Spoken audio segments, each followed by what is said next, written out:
economic issues and trends post-World War II to current era. Japan became a major economic superpower after World War II.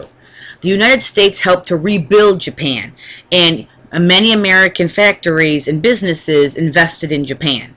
So Japan and Germany quickly grew back their economic prosperity, and today in 2015 they are major world powers. Japan's well-trained workforce aided. Today in Japan, it's an economic powerhouse. It has a favorable balance of trade. This means it has more exports going out than imports going in. If you're exporting something, you're making money. If you're importing something, that means you're spending money because you have to buy something and bring it into the country. You always want a favorable balance of trade. More exports than more imports. Now, many countries after World War II did not develop. Okay, the United States, Europe, and Australia became developed nations. They had modern agriculture, more technology, advanced education, strong industry. So they became world powers. They were called developed nations. Now, developing nations are nations that are not there yet. They have lack of natural resources, lack of money and capital, lack of good education, lack technology, and lack modern industrial economies. Most common examples would be India, areas of Africa, areas of the Middle East, areas of Southeast Asia. Now, I have to tell you, now that we're getting into, the 21st century, a lot of these areas are trying very hard to catch up with the United States, with Europe, with China, and get more technology, education, and improve their economic standings. Some of the big obstacles for them that stops them from reaching and becoming a better, stronger nation is overpopulation, natural disasters, and they all have very high debt, because when they can't afford money to invest in things in their country, they borrow it from the United States, from Canada, from Europe, and that high debt, because they can never pay it back, and we charge incredibly high interest rates.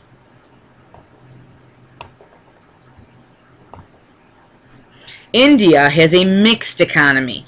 That means it's a combination of a free market, capitalist society and a command economy. So it says we don't take a few days off and let the free market handle things. And you can see there's like a picture of Stalin. So India has, a free market for most consumer goods, but the government, the command part of it, controls the big industry, power industry, train and transportation industry. Those are run by the government, so they always run. Egypt is another good example.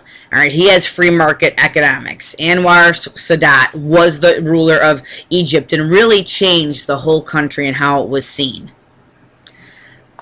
In Latin America, they do a lot of import substitution. They encourage local manufacturers to produce goods and import less. They still have, unfortunately, a long way to go. Many of the countries, they still have high poverty rates, low education rates, and a lot of them have very corrupt governments due to drug trade and drug cartels. Of course, Africa is massive amount of debt, and they are dependent on imports.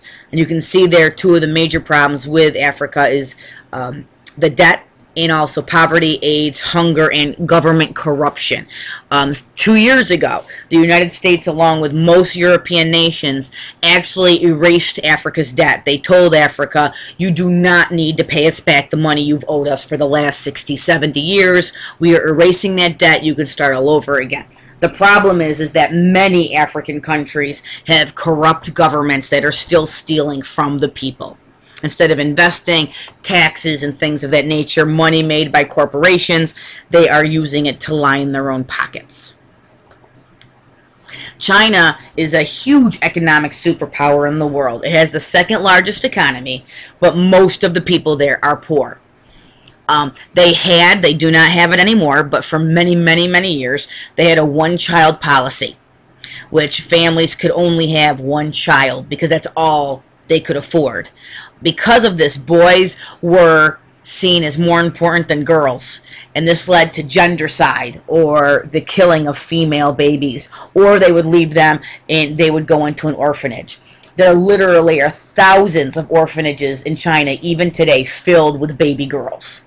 And many Americans and Europeans want these babies, and China sells them. You go through a Chinese adoption agency, and by time you're all done waiting for your little baby, it can cost anywhere from $10,000 to $20,000 per child.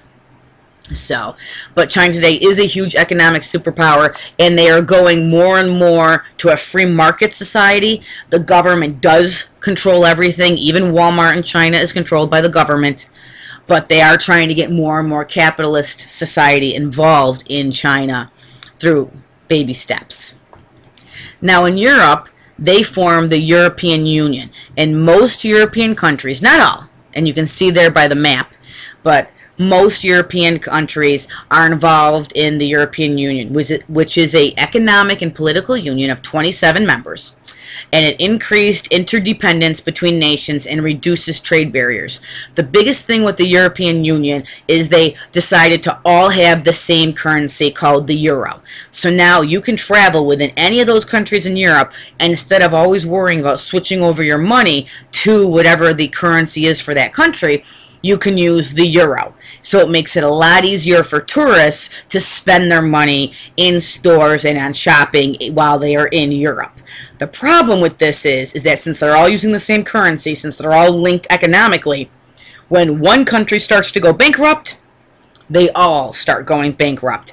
And it can almost be like the sinking of the Titanic. If one country's going down due to poor economic policies, they can drag half the continent with them. And this happened 2 years ago with Greece. In 2012, 2013, Greece, the entire country, almost had to go bankrupt. They almost had to basically say, we do not have enough money, the entire country's going bankrupt. And at the last moment, Germany saved them and said, we're going to give you money to bail you out. But the rest of the European Union had to beg Germany to give them that money, because Germany was not going to do that. Now in North America, we have got what we call NAFTA, the North American Free Trade Agreement. And this was signed in the 1990s by President Clinton. And it's between Mexico, Canada, and the United States. And this allows for free trade among our three nations.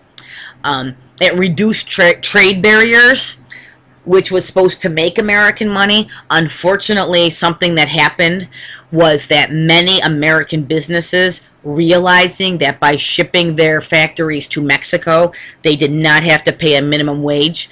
They did not have to pay for benefits and insurances and things like that American businesses have to pay for their employees.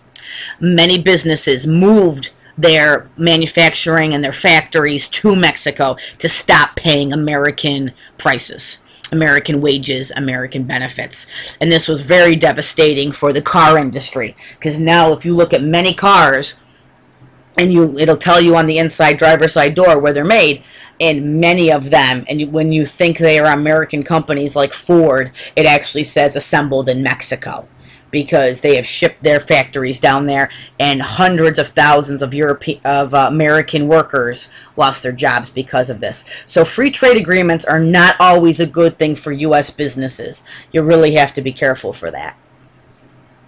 The economic interdependence during the 20th and 21st centuries is very, very big even today. We are an international community. When you buy something, you know that 9 times out of 10 it was not made in the United States. It was made in some other country, and we are connected because of science and technology and our money. We are connected to people all over the world. If you've ever talked to somebody on the phone, maybe a credit card company, a cell phone company, you know that you're not talking to an American citizen. 9 times out of 10, you're going to be talking to somebody who is living in India, Southeast Asia, because that's where the work is. That's where that company has basically supplied out their workers, so they do not have to pay U.S. benefits and U.S. wages. So we are incredibly interdependent when it comes to money, and we call that globalization. We live in a very global world. And finally, we have got OPEC. And OPEC is the oil, the Organization of Petroleum Exporting Countries. And it was created in the 1960s, and it's many Middle Eastern countries and Venezuela and South America. And they formed this to control the oil industry by setting production levels and prices. So they basically dictate what the price of oil is going to be. Now, before you go blaming them for how much you pay for gas, you need to understand that while they do have control over some of it, the end-all be-all control of pricing comes from the actual oil companies, not these countries. And the oil companies, many which are American, they have more control over the oil prices than OPEC does. So while OPEC does control most of the oil around the world, it does not have 100% control over the prices. Actually, the U.S. oil companies do. OPEC is losing some of its control and some of its power when it comes to pricing due to the United States and Canada doing more and more drilling on U.S. soil and on Canadian soil, and off coastal drilling off the coast of the Pacific Ocean, off the west coast, and in the Gulf of Mexico and the east coast of the United States and South America. So they're starting to do more and more ocean drilling, which is giving more and more oil availability, and the more oil you have, the lower the price drops.